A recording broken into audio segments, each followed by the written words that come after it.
Баршаңызға сәлем, қайырлы күн. Бүгін мен картоп пюресі қосылған котлеттер пісіремін. Ең алдымен картоптарды пісіреміз.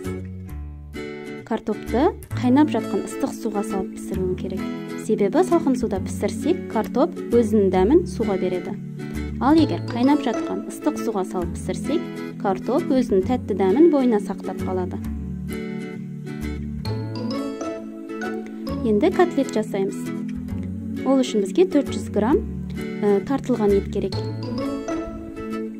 Етке дәмдеуіштерді қосамыз. Нанды осылай суға салып, жұмсартып, суынан сығып алып саламыз.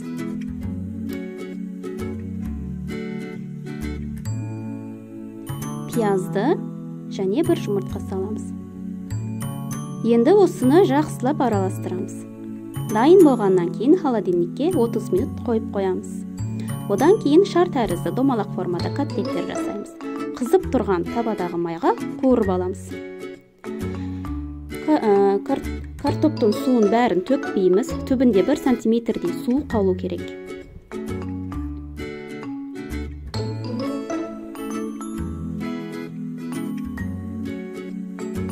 Сүт міндетті түрде ыстық сүт болу керек. Жақсылап еземіз. Ең соңында миксермен араластырамыз, біздің пюреміз дайын. Мен пюрені осыне қайшы ыдыстарға бөліп салып қойдым. Одан кейін котлеттерді 4-4-тен бөліп пюренің үстіне қойып шықтым. Бір ас қасық томатты осылай суға араластырып, барлығына 1-2 қасықтан қойып шығамыз.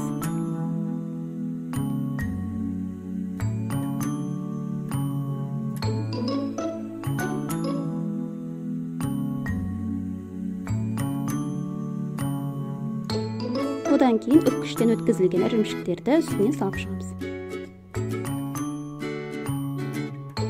Алдын ала пешімізді 200 градусқа ысытып қоямыз. Пешке салмай алдын осылай қайнап тұрған су қоямыз.